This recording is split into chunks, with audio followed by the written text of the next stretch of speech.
बालिका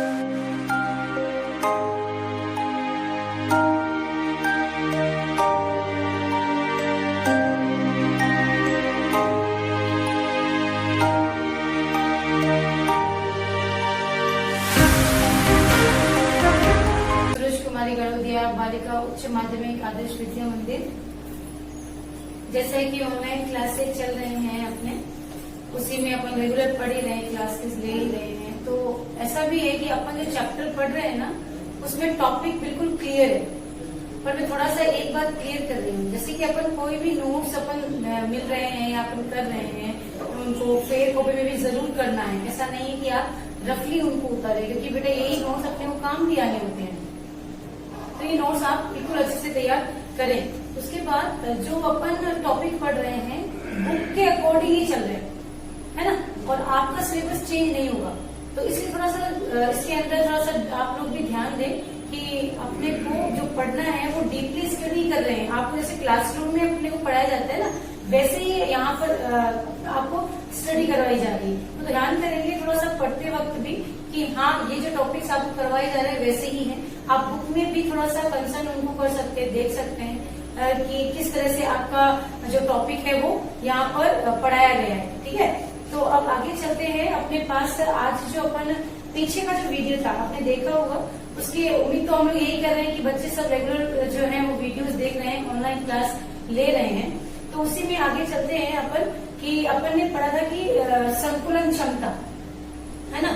तो संकुलन क्षमता, उसके अंदर अपन ने कहा संकुलन क्षमता अपन ज्ञात करके अपने ने उसकी परिभाषा लिखी थी। उसके बाद अपने को ये देखना था कि संकुलन का मतलब ये होता है कोई भी क्रिस्टल जालक है ना, इस क्रिस्टल जालक के अंदर कितने अवयवी कण आ सकते हैं, यानी ये क्रिस्टल कितने अवयवी कणों को गेन कर सकता है, अपने अंदर स्टेबल कर सकता है, वही उसकी संकुलन क्षमता होती है। राइट, अब आगे चलते हैं। तो अपन ने कहा कि संकुलन क्षमता तो अपन ज्ञात करेंगे, लेकिन उससे पहले ये तो पता हो कि एक क्रिस्टल के अंदर अवयवी कण जो हैं उनका अरेंजमेंट कैसा होता है।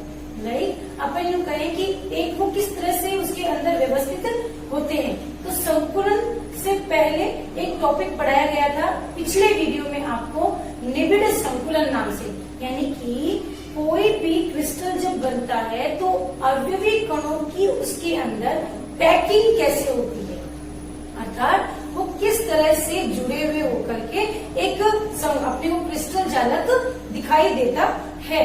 तो उसके अंदर अपन ने क्या कहा था कि अपन ने एक चार्ट बनाया था, बहुत ही बड़ा सा चार्ट था। जब मैं एक बार वर्बली आपको बोल रही हूँ ताकि आपको वो चीज वापस रिकॉल हो जाए। निबिड़ संकुलन मतलब क्लोज पैकिंग आपकी क्या होती है, किस तरह से वो अरेंज हो रहे हैं, बात समझ में आ गई होगी। उसके बाद अपन ने कहा कि जब अपन क्लोज पैकिंग देखते हैं तो अपने पास अरेंजमेंट 3 तरह का था, एक विमीय, द्विविमीय और त्रिविमीय। एक विमीय में सिंगल लाइन बनेगी थी, द्विविमीय में 2 पोर्शन दिए गए थे। अपने द्विविमीय वर्ग निबिड़ संकुलन, द्विविमीय षटकोणीय निबिड़ संकुलन, है ना। उसके बाद अपने ने आया त्रिविमीय में। त्रिविमीय अपन ने देखा एक अरेंजमेंट था त्रिविमीय। 3D सिस्टम को मैं बार बार कह रही हूँ कि अपन बनाते तो हैं, लेकिन दिमाग में उसका इमेजिनेशन होगा तभी बोर्ड पर बना हुआ चीज समझ में आएगी। वैसा ही है कि आप जिस चीज को जैसे सोचकर देखोगे वैसे ही वो चीज आपको दिखाई देगी। ठीक है ना। तो उसमें अपन ने 3D में बनाया था कि दूसरी परत को प्रथम परत के ऊपर रखने पर, और वहीं दूसरी परत तीसरी परत को प्रथम परत के ऊपर रखने पर कैसा अरेंजमेंट होता है। तो अपने कुछ बच्चों ने कहा भी कि हमें ये स्ट्रक्चर, कमेंट में आया कि दीदी हमें ये स्ट्रक्चर वापस सिखानी है, बना के दिखानी है। तो बिल्कुल द्विविमीय से वर्ग निबिड़ से क्या बनाना, त्रिविमीय बनाना, और द्विविमीय वर्ग निबिड़ संकुलन से त्रिविमीय बनाना। 2 पोर्शन थे। 3D सिस्टम की बात की तो द्विविमीय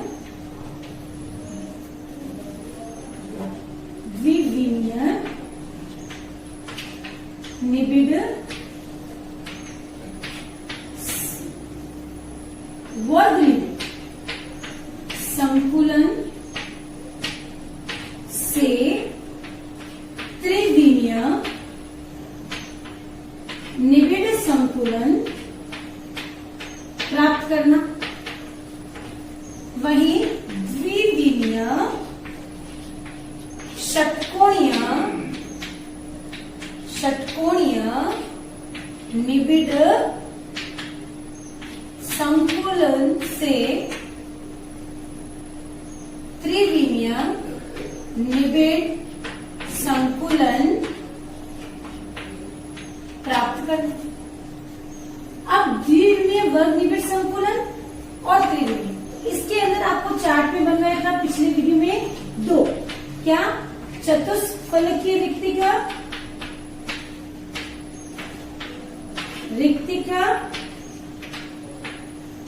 और अष्टफलकीय रिक्तिका,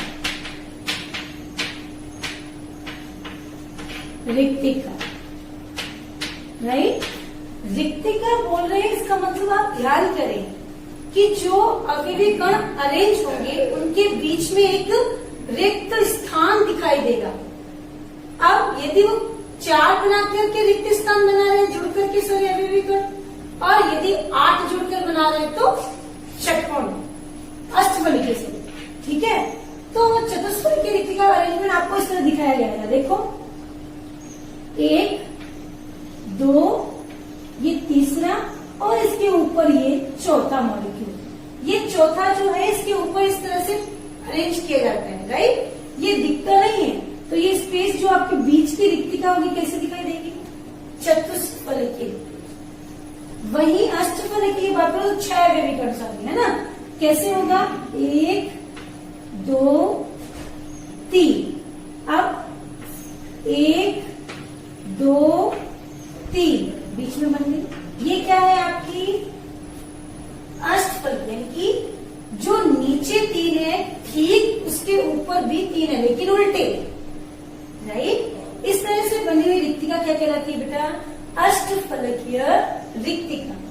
ये आ गई। उसके बाद ये रिक्तिका दिख रही है, देखो आप बिल्कुल खाली जगह दिख रही है, इसके ऊपर कुछ भी नहीं है।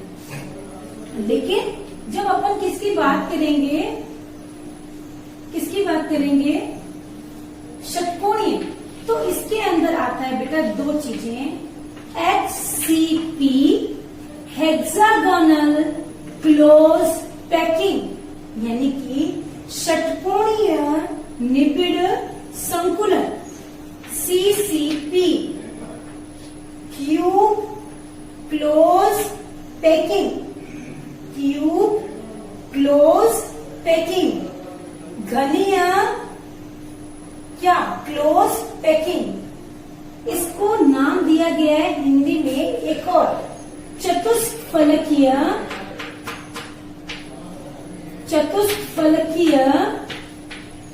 रिक्तिका आच्छादन।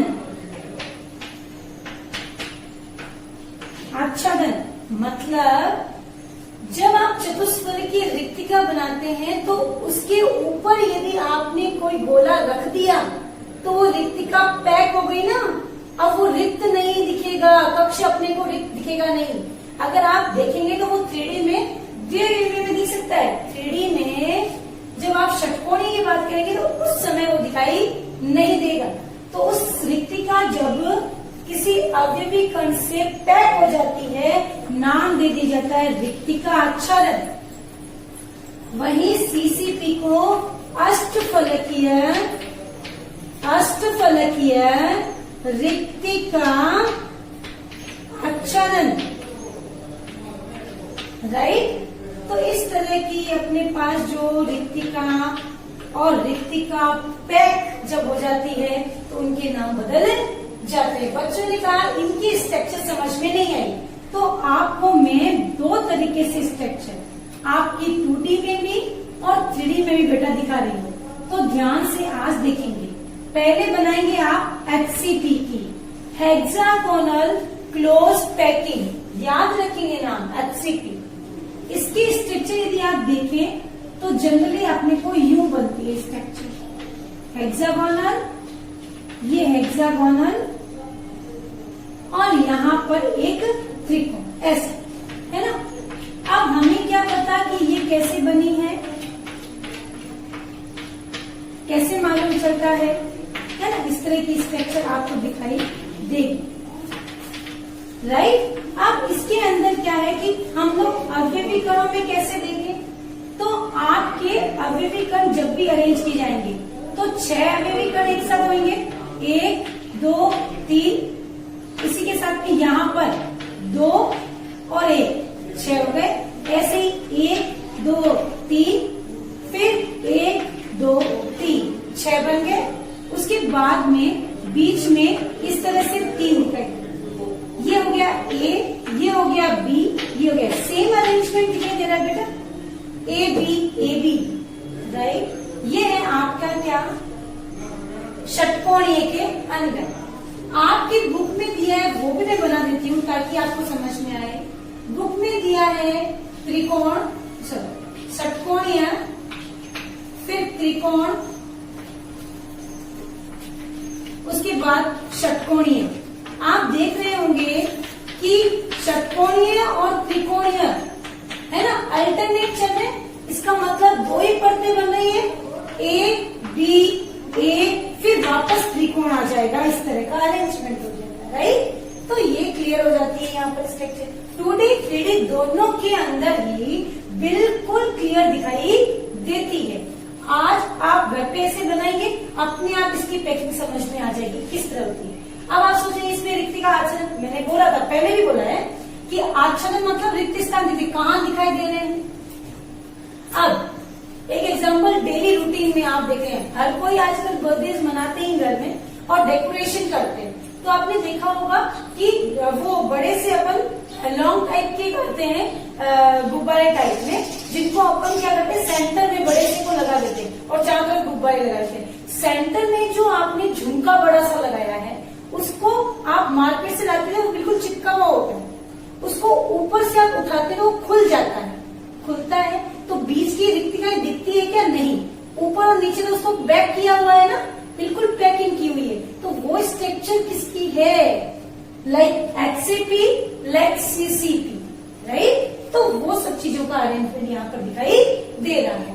ये स्ट्रक्चर्स आप यहाँ पर बनाएंगे।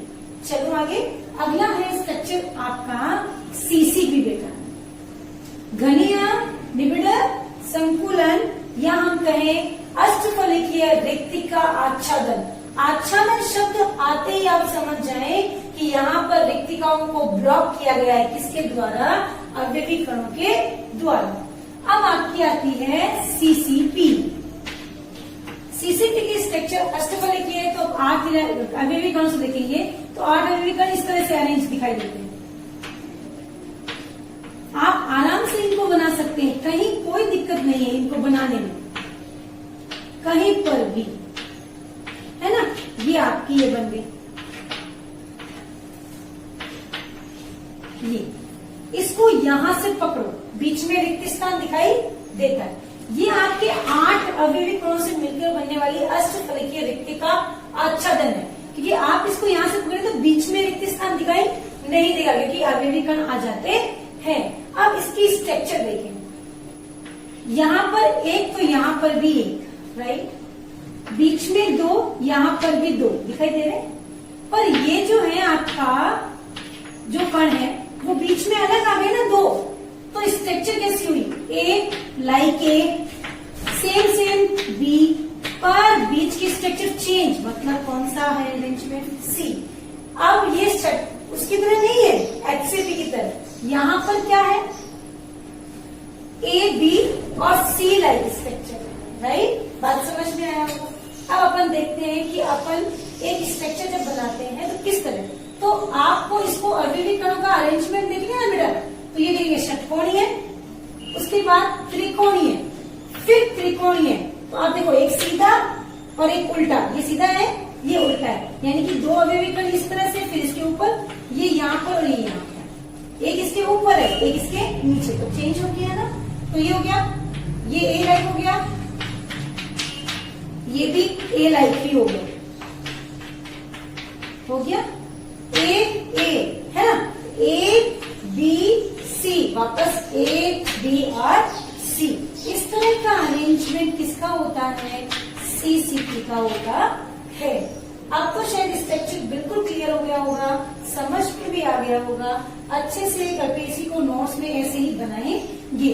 अब अपन अपनी ही टॉपिक पर आते हैं, जो टॉपिक अपने को आज पढ़ना है। वो टॉपिक है आपका क्या, संकुलन क्षमता। अपने ने थ्योरी के अंदर संकुलन क्षमता का जो डेफिनेशन है वो बिल्कुल क्लियर किया था, फिर भी मैं आज फिर से आपको रिपीट करके संकुलन क्षमता एज ए न्यूमेरिकल अपन कैसे उसको ज्ञात करते हैं वो भी डेरिवेशन के साथ समझाऊंगी।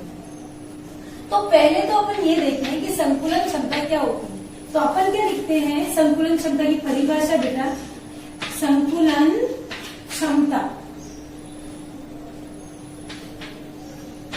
क्या होती है, किसी भी क्रिस्टल में, किसी भी क्रिस्टल में या किसी भी क्रिस्टल के अंदर या किसी भी क्रिस्टल के घेरे हुए आयतन जो किसके द्वारा घेरा गया है, अवयवी कणों के द्वारा। अर्थात किसी क्रिस्टल जालक में अवयवी कणों के द्वारा घेरा गया आयतन या स्थान क्या कहलाता है, उसकी संकुलन क्षमता कहलाता है।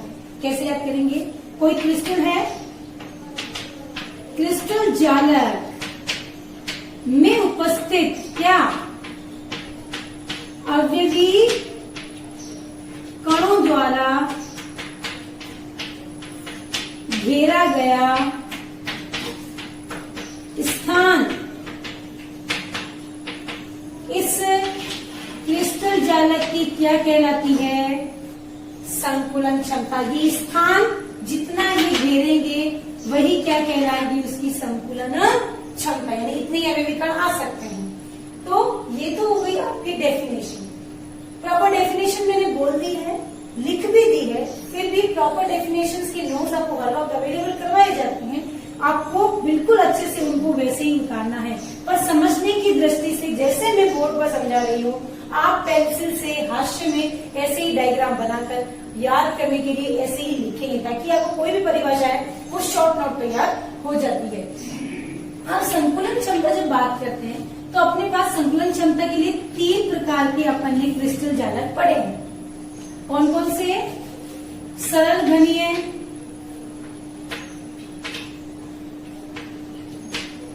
एकक कोष्टिका पढ़ी है ना, फिर काय केंद्रित एकक कोष्टिका, उसके बाद में फलक केंद्रित एकक कोष्टिका, राइट। सरल घन की बात करें तो अवयवी कण केवल कोनों पर होते हैं, राइट, कोनों पर होते हैं। तो इसकी जो संकुलन क्षमता है 52.4% बताई गई है, राइट। काय केंद्र की बात करें तो कोनों पर तो अवयवी कण होंगे ही, प्लस कहाँ होंगे, केंद्र में भी होंगे। तो केंद्र के लिए बताया गया 67.33%। फलक केंद्र की बात करें तो अपन देखिए 67, आप राउंड फिगर में भी लिख सकते हैं, नहीं आगे चले तो।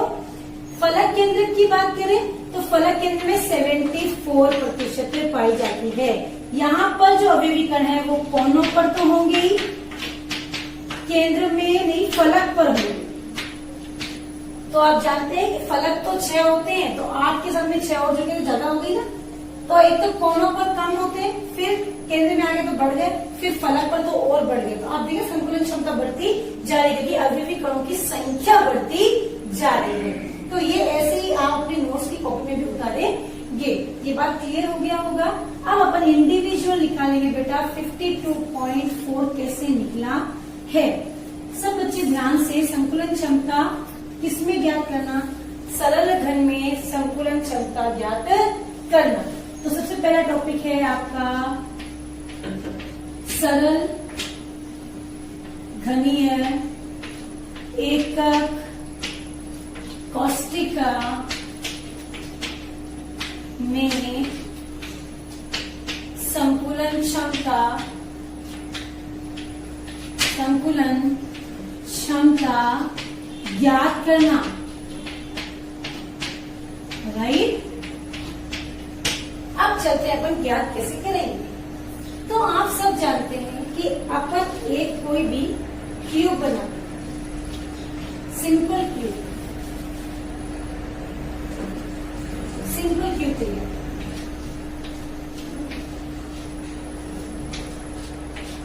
दिया। जो बात मैं बोल रही हूँ सब ध्यान से सुनेंगे कि आप एक क्यूब लेते हैं, इस क्यूब में अवयवी कण केवल कहाँ होते हैं? कोनों पर। दिख रहे हैं? ये कोनों पर अवयवी कण मौजूद है ना? ये जब अवयवी कण कोनों पर मौजूद होते हैं तो अपन देखते हैं कि इन अवयवी कणों में जब दो अवयवी कण पास में होते हैं तो इसका मतलब वो अवयवी कण किनारे पर है। हमेशा ध्यान रखिए ये बात। अभी जो मैं बोल रही हूँ वो हाशिए में नोट जरूर करेंगे कि जब अवयवी कण किनारे पर होंगे तो उनके गोले एक दूसरे को टच करेंगे, किनारे पर यानी एज पर तो टच करेंगे। वहीं यदि वो विकर्ण संबंध में आते हैं तो दो गोले एक दूसरे को टच नहीं करते हैं। उसके लिए कितने गोले चाहिए आपको? 3। यानी कि विकर्ण संबंध में तो चाहे वो कैसा विकर्ण संबंध हो, एक ही फलक पर हो, लाइक एक ही फलक है, या फिर अपने रूम का ऊपर का कोना और एक फलक का ऊपर का और दूसरे फलक का नीचे का कोना मिला। तो अपने असाइनमेंट में यहाँ पर बोर्ड पे समझा देती, इस रूम का ये ऊपर का कोना और ये नीचे का कोना, इसको मिलाया तो डायगोनल बन गया। डायगोनल मतलब विकर्ण बन गया। तो विकर्ण फलक पर भी हो सकता है और एक ही रूप में दो फलकों के बीच भी विकर्ण संबंध पाया जाता है। तो जब दो फलकों के बीच विकर्ण संबंध होगा तब भी 3 अवयवी कण चाहिए और एक ही फलक पर होगा विकर्ण तो भी कितने चाहिए अवयवी कण? 3। ये याद रखेंगे, हाशिए में ये बात नोट करेंगे, राइट? ये बात समझ में आ गई होगी। लेकिन एक जो अपने पास किनारा होगा वो हमेशा कितने अवयवी कणों से घिरा होगा? 2, और दोनों एक दूसरे को क्या करेंगे? स्पर्श करेंगे। बात समझ में आ गई? तो अपन निकालते हैं सबसे पहले वाला कॉलम। इसमें आपको समझ में आ गया होगा मैं क्या कहना चाह रही हूँ। आपको मैं बना कर बता देती, 1 2 3 4 ये पूरी एक दीवार बन गई आपकी। उसके बाद आपका ये जो है यहाँ पर 1 फिर 2 फिर 3 फिर 4 है ना? इसका मतलब वापस यहाँ से यहाँ तक आए, फिर यहाँ से ये नीचे आए, तो ये क्या बन गया आपका? एक क्यूब है ना? आप ध्यान से वापस भी बना सकते हैं अगर समझ में नहीं आई तो। ये देखो 1 2 3 और 4 बन गया। ये 1 ये 2 फिर उसके बाद में 3 और ये 4। देखो 1 2 3 4 हो गया। इन चारों को मिलाओ, इन चारों को, ये क्या बन गया आपका? क्यूब। दिख रहा होगा ना? ये इस तरह से अरेंजमेंट होता है। अब अपन निकालते हैं तो अपन लिखते हैं कि कोई भी सरल घन जो होता है, सरल घन की जो एक कोष्ठिका है उसमें अवयवी कण कहाँ होते हैं? कोनों पर। हो गए कोनों पर। कोनों पर स्थित अवयवी कण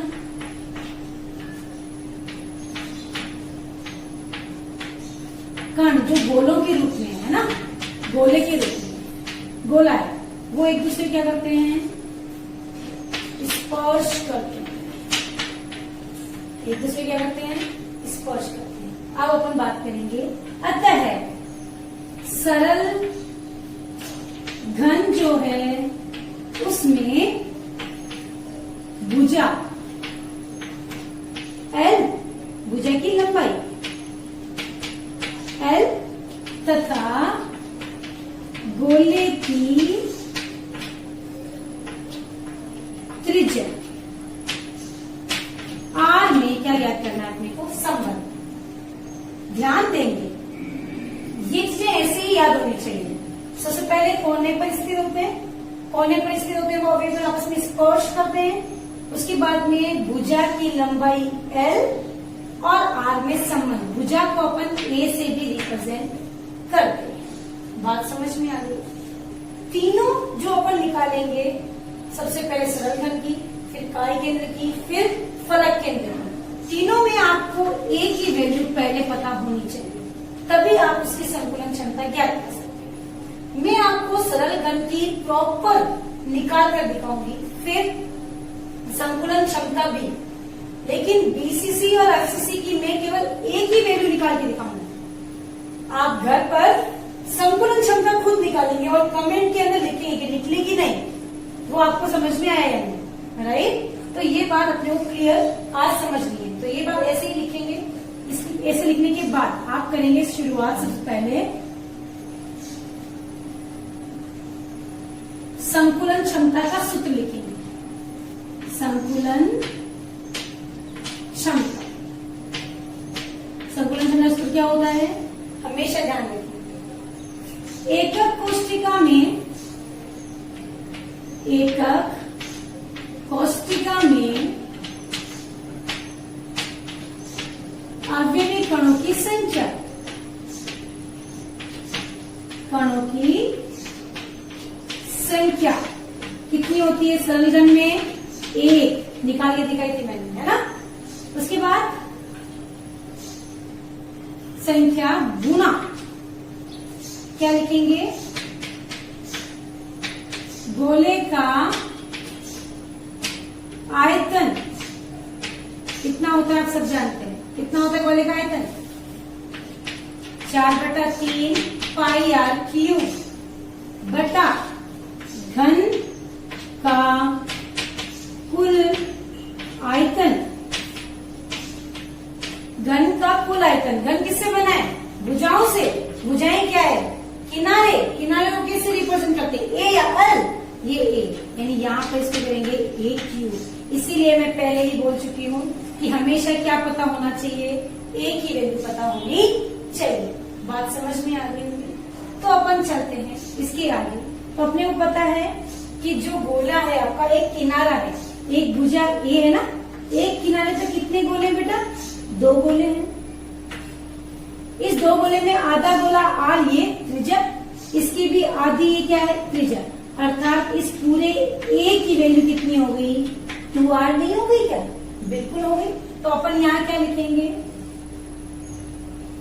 ए की वैल्यू क्या लिखेंगे आप, 2r, राइट। तो अपन लिखते हैं एकक कोष्टिका में कणों की संख्या कितनी होती है, 1 गुना गोले का आयतन 4/3 पाई आर क्यूब बटा ए की वैल्यू कितनी है, 2r का क्यूब, निकाल दिया। इसको जब आप कैलकुलेट करेंगे तो प्रॉपर अपने पास जो आंसर आएगा वो क्या होगा, 52 पॉइंट कितना, 4% है। ये क्या है आपके सरल घनीय एकक कोष्टिका में संकुलन क्षमता। ये तैयार हो गया। ये कॉन्सेप्ट आप ऐसा का ऐसा ही आपको समझ में आ गया, क्या कहना। चल अब आगे चलते हैं। दूसरा है आपका सरल घन को छोड़कर क्या आएगा, अब काय केंद्रीय एकक कोष्टिका, काय केंद्रित, काय केंद्रित एकक कोष्टिका। काय केंद्रित कैसे बनेगा, देखो आप ऐसे डायग्राम बनाएंगे, जब तक आप डायग्राम नहीं बनाएंगे अपने को कुछ भी समझ में नहीं आएगा। तो अपन जानते हैं कि करना है, कोनों पर तो है ही अभी भी कण, काय मतलब सेंटर भी है, यानी आपको ये वैल्यू निकालनी है, समझ में आ रहा होगा, है ना। तो आप ध्यान करेंगे इसके अंदर, मैं एक थोड़ा सा क्लियर सा डायग्राम आपको बना के दिखाती हूँ ताकि आप इसको अच्छे से समझ सके। सेंटर के निकालना है, यानी कि ये 1 ये 2, मैंने आपको बताया ये डायगोनल हो गया ना विकर्ण। तो इस वैल्यू को निकालने के लिए कितने अवयवी विकर्ण काम में आएंगे, 3। पीछे में कितना आए थे, केवल 2 क्यों, क्योंकि उसमें कोने पर ही थे, आगे 3। अब अपने को इसको लेना है तो पहले ध्यान करना होगा कि कैसे अरेंजमेंट है। बेटा इस चीज को निकालने के लिए पहले अपने को ये विकर्ण भी निकालना होगा, तभी जाके इसकी वैल्यू आएगी। क्यों, क्योंकि आप जब इसको विकर्ण मान करके एक फलक विकर्ण ज्ञात करेंगे तो अपने पास अपने को पता ये भी किनारा है ना ए, ये भी किनारा है ए, तो इसकी वैल्यू आ जाएगी बी की वैल्यू निकाल देंगे। अब इसकी वैल्यू आ गई, इसकी वैल्यू ज्ञात करनी है और ये आपको किनारा है ए, राइट। हर किनारा किसको रिप्रेजेंट करता है, ए को ही रिप्रेजेंट करता है। बात समझ में आ गई होगी। आगे चलते हैं अपन कि ये जो रखा है इसके अंदर ये चीज अपन इसको ज्ञात करेंगे। इसको सबसे पहले ये तो अपन नाम देते हैं यहाँ पर A B C D,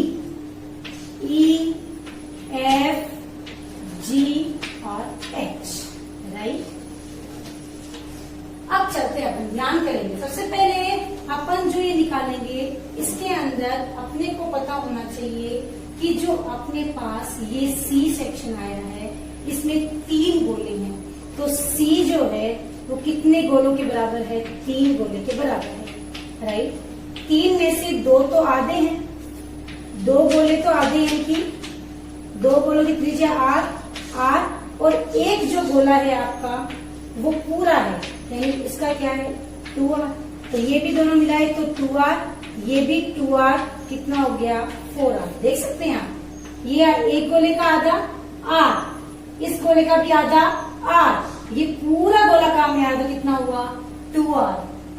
r 2r कितना हुआ? 4r। यानी c बराबर आप क्या लिख सकते हैं? 4r भी लिख सकते हैं। ये शुरू करते हैं वही अपन वो हिंदी में तो पहले से नोट्स में लिखे हुए, वैसे आपको लिखना ही है कि एक काय केंद्रित में अवयवी कण कहाँ पर होते हैं? कोनों पर भी होते हैं, साथ में केंद्र पर भी होते हैं। अवयवी कण कोने पर होते हैं तो एक दूसरे को स्पर्श करते हैं, लेकिन केंद्र में होते हैं तो 3 अवयवी कण एक दूसरे को स्पर्श करते हैं, अर्थात 3 अवयवी कणों को लिए c बराबर 4r भी लिखा जा सकता है। मैं लिख रही हूँ। उसके बाद आप देखेंगे कि अपन जब क्यूब की बात करते हैं तो a और r में संबंध, तो ये a और r में संबंध कैसे निकालेंगे? a व r में संबंध कैसे निकालेंगे? तो सबसे पहले त्रिभुज कौन सा लेंगे आप? त्रिभुज कौन सा बेटा? EFD में, EFD में क्या है? कर्ण स्क्वायर बराबर आधार स्क्वायर प्लस लंब स्क्वायर, राइट। कर्ण अपना b है ही, इसका स्क्वायर कर दिया, आधार आपका ये रहा a और लंब आपका ये रहा a, तो a square plus a square is equal to 2a square. ये किसकी वैल्यू है? b square. आगे हुई वैल्यू समझ में कैसे निकाला गया है। अब ऐसे ही ये त्रिभुज के बाद में दूसरा आप निकालेंगे, इसकी वैल्यू कितनी आ गई? 2a square. क्लियर है? ये बात आपको ध्यान में रखनी है। 2a स्क्वायर आप इसको ऐसे भी लिख सकते हैं, b बराबर √2a। रूट केवल 2 पे आया है, a पर स्क्वायर हट चुका है, √2a भी इसकी वैल्यू लिखी जा सकती है। बात समझ में आ गई? आगे चलते बेटा, यहाँ पर त्रिभुज चेंज करते हैं। अब त्रिभुज लेंगे, ये तो अभी ले लिया था आपने, है ना। अब अपन लेंगे ये वाला त्रिभुज। क्या है? त्रिभुज AED, त्रिभुज AED बेटा। वही कर्ण स्क्वायर और आधार स्क्वायर प्लस लंब स्क्वायर। कर्ण आपका C है, अब B की जगह क्या लिखा जाएगा? C, राइट, C का स्क्वायर। आधार आपका वही, आधार आप लेंगे तो ये a ही है, a स्क्वायर लिख दिया। लेकिन लंब आपका अब b है, तो b की वैल्यू कितनी आई है? 2a स्क्वायर लिख दिया। 2a स्क्वायर b की वैल्यू भी आपके पास थी, 2a स्क्वायर टोटल कितना हो गया? 3a square. यहाँ क्या लिख दिया? c square. c की बात करें तो क्या आ सकता है? √3a। आगे वैल्यू किसकी आई? √3a लिख दिया। अब अपन जानते हैं कि c जो है वो किसके इक्वल है? c is equal to 4r, right. तो अपन यहां से किसकी वैल्यू निकाल सकते हैं बेटा? a। मैं आगे लिख देती हूँ, इसको साफ कर देती हूँ, आप समझ गए होंगे, ये उतार लिया होगा आपने कॉपी में। c बराबर 3a, यानी रूट में लिख दिया आपने। c बराबर अपन जानते कितना होता है? 4r, तो अपन लिख देते हैं √3a। a की वैल्यू निकालनी हो, ये यहाँ पर अपन ने किया 4r 3a, ये हो गया। उसके बाद a की वैल्यू निकालनी है अपने को, अब कंटिन्यू अपन चल ही रहे हैं, तो ये लिए a पर, तो ये तो यही a, और ये क्या आ गया? 4/√3r। ये वैल्यू जो आपकी अब आई है, इसको अपन कहाँ रखेंगे? संकुलन क्षमता का जो आपका टॉपिक है उसके अंदर रखेंगे, फॉर्मूले के अंदर रखेंगे। जैसे आप फॉर्मूले रखेंगे तो उसकी संकुलन क्षमता भी ज्ञात की जा सकती है, तो ध्यान से इसको भी वहां पर पुट आउट करेंगे। अब अपने पास जो ये था अगला टॉपिक, उसके अंदर अपन ये तो काय केंद्रित था ही आपका। इसके अंदर आगे चलते हैं, इसमें देखते हैं अपन कि जो अपन फलक अब आएगा अपने पास, लास्ट टॉपिक आएगा फलक का, तो अपन ध्यान से उसको भी वैसे ही रीड करेंगे। अपन वैसे ही डायग्राम में चलते हैं और डायग्राम को देखते हैं कि किस तरह से इन्होंने किया है। देखिए बेटा कि अपने पास जो फलक आए, तो फलक का ये रहा, अपन ये बनाया आपने एक क्यूब और ये रहा आपका फलक, ठीक है।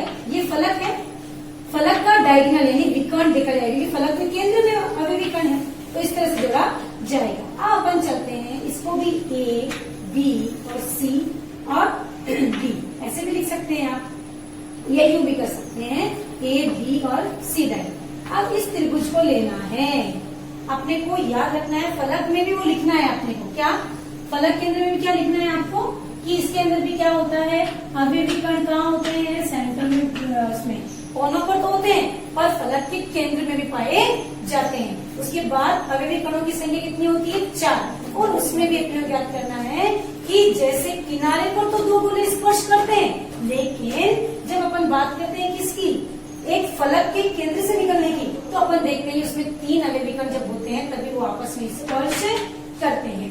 तो आगे चलते हैं, अपन लेते हैं त्रिभुज, कौन सा त्रिभुज, वही संकुलन क्षमता का फॉर्मूला याद है। उसके बाद त्रिभुज कौन सा लेंगे बेटा, त्रिभुज ए बी और सी।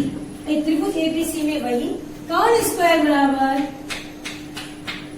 आधार स्क्वायर प्लस लंब स्क्वायर। आप देख रहे होंगे आधार ए ही है आपका, राइट, और लंब भी कितना है बेटा, ए स्क्वायर है, कर्ण आपका बी, क्योंकि आपको ये चीज यहाँ पर ज्ञात करनी है। तो बी स्क्वायर बराबर क्या लिखेंगे, 2a स्क्वायर, या बी बराबर क्या लिखेंगे, 2√2। हम सब जानते हैं विकर्ण बराबर बी बराबर क्या है, कितने, 4r हो सकते हैं, तो अपन यहाँ लिखेंगे 4r बराबर कितना, √2a। लिख दिया, ये a को ये रखो, इसको नीचे ले जाओ, क्या आ जाएगी वैल्यू, a बराबर क्या आ जाएगा, 4r/√2 निकाल दिया।